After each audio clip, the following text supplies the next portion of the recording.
Good afternoon, my friends. This is the Grim Flayer, and I hope you are doing very well today.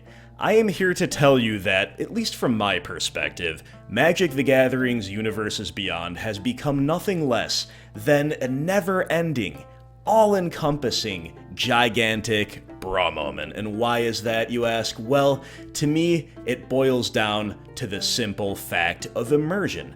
And when you are engaging in any kind of speculative fiction, whether you are the creator of that fiction or whether you're the intended audience for that fiction, and we can be talking about a book here, we can be talking about a film series, we can be talking about, of course, a fantastical card game as well. Suspension of disbelief is what's important, I dare say crucial, of the utmost importance to immersion.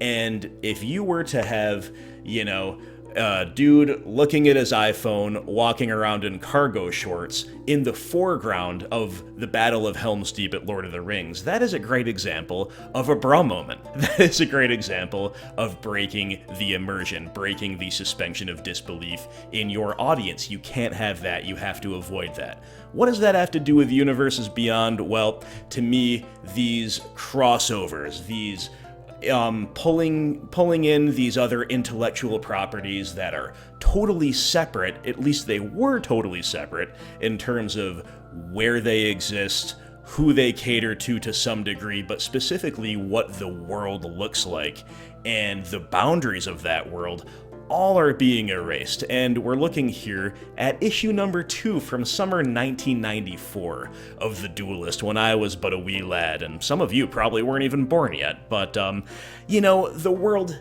of Magic the Gathering has certainly changed since then. Some would say for the better, some would say for the worse, but up until recently, we could all mostly agree that it was still, by and large, the world of Magic that we all kind of bought into and we all kind of understood. But with Universes Beyond, we are bringing in, as the name implies, other universes, other intellectual properties into Magic the Gathering in ways that in some cases are a little bit self-contained, and in other ways are going to go directly into competitive formats such as Modern. So let's have a look at what the latest news about Universes Beyond is.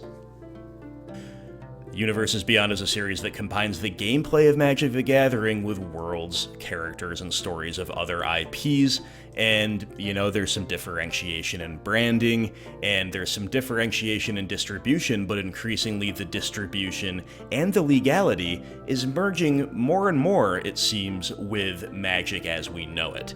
Now, they're non-canon, so the Magic story will not be told through any of the Universes Beyond sets, and so on and so forth. I don't want to say that Magic as a whole is directly becoming a part of the other universes, but we've got to say, guys, that this was a red flag when we first saw it for many of us, with the Walking Dead IP being featured in a Secret Lair drop series. And nothing against the Walking Dead per se, but I don't want to play any kind of a Rick Grimes Magic card while I'm playing Magic. I would prefer, again, that never the twain shall meet. So that's been old news for a year now, though. What is new? Well, this year, we shared an early peek at some of the incredible Magic to come with Universes Beyond, and today, we blew the doors open with new details and exciting artwork. 2022 and beyond sets up Magic players to explore even more incredible worlds and stories. Next year, Magic meets Warhammer 40k with 4 Commander decks and, of course, Space Marines. Hey, shout out to the Space Marine who watches this channel, right? I don't know how you feel about it, my friend. I'm sure you'll let us know in the comments below. And hey, if I said I have nothing against The Walking Dead, which is true, I love the Warhammer world. Love it. I think it's one of the coolest lores in existence as far as I know, and I've certainly not played every major or minor game out there, and I've not read every, book series out there or anything like that, but Warhammer is one of the coolest worlds I've come across by far. I myself prefer fantasy, but 40k is arguably more unique than fantasy. It is more popular, and it's definitely very cool. Despite all of my words of praise for the Warhammer world, I do not understand why I would want it to merge in any way, shape, or form with Magic the Gathering, or even to be featured in a minor offhanded way. Again, this is something that breaks immersion immensely.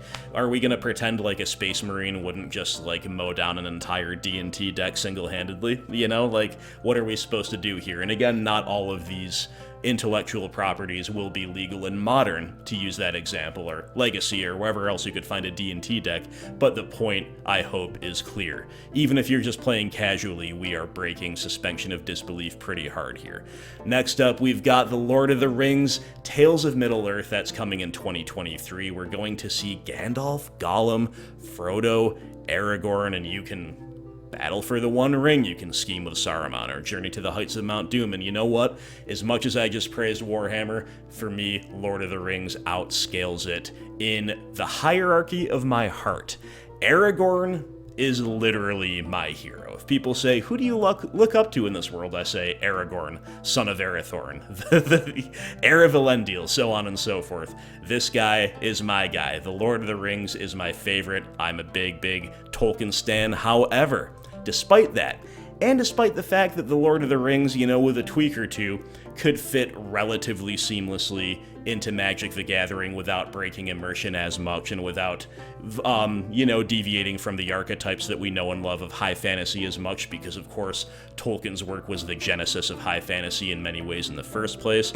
We still can't have it, in my opinion. I love Magic the Gathering. Obviously, I've devoted an entire gaming channel to it.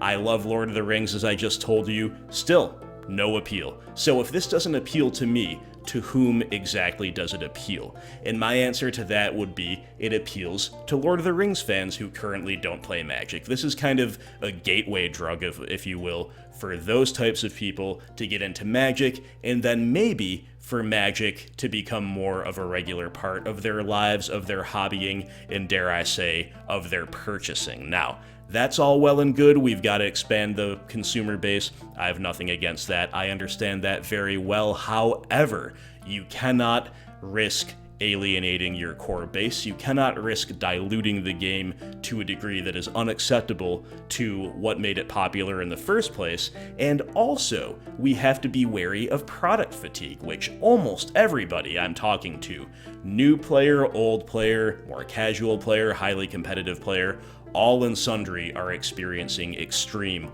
wallet fatigue given the amount of products that is seemingly never-ending and seemingly coming at a rapid clip with no end in sight that we've seen, I don't know, since 2019 at the very least. So lots of reasons to be highly skeptical of this if you ask me.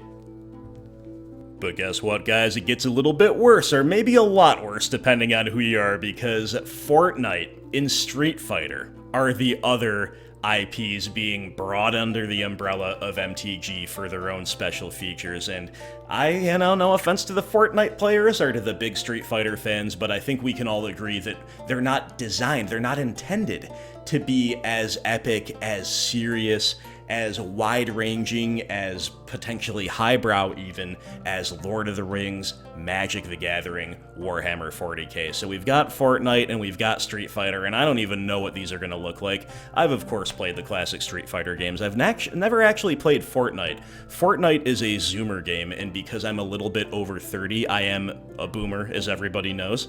And, I've played League of Legends. That's probably the closest I've ever gotten to playing anything like Fortnite, so I don't know what to expect here, but I do suspect that it is nothing good. And, I'm feeling a little bit like the Fortnite man here that Wizards has left me on red.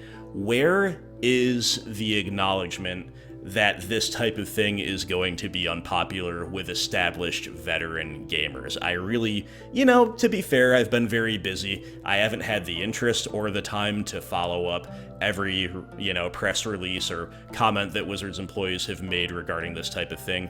I don't know if there's been much acknowledgement, though, of the fact that this is not going to necessarily go over well, and especially because this is not occurring in isolation. This is something that has been compounding upon itself, seeming to snowball for the past few years, and this Cardboard Crack comic, I think, sums it up really well, guys. We're attacking with SpongeBob, we're responding with Kylo Ren's Force Choke, we've got Iron Man involved. It's all getting a little bit silly.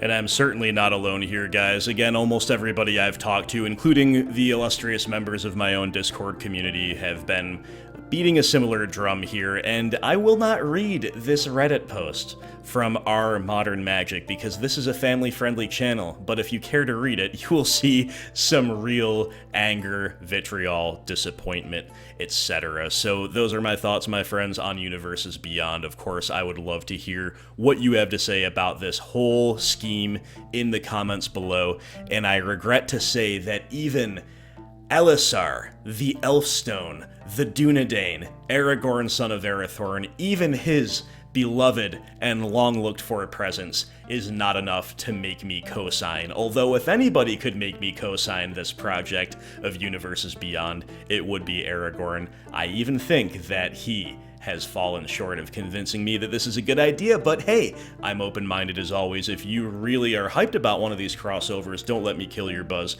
If you want to make a good argument for exactly why this is a good idea, for financial reasons, for the longevity of Magic, or for gameplay reasons, or anything else under the sun, please do let me know in the comments below, and we'll have a good old conversation there as always. But until then, guys, I wait, not really with bated breath, but more with like a wince and a half cringe to see exactly what the Universes Beyond stuff looks like, but maybe I'm just not the market for this one, so we'll see how it goes. Thank you so much for watching, and I'll talk to you next time. Have a great day.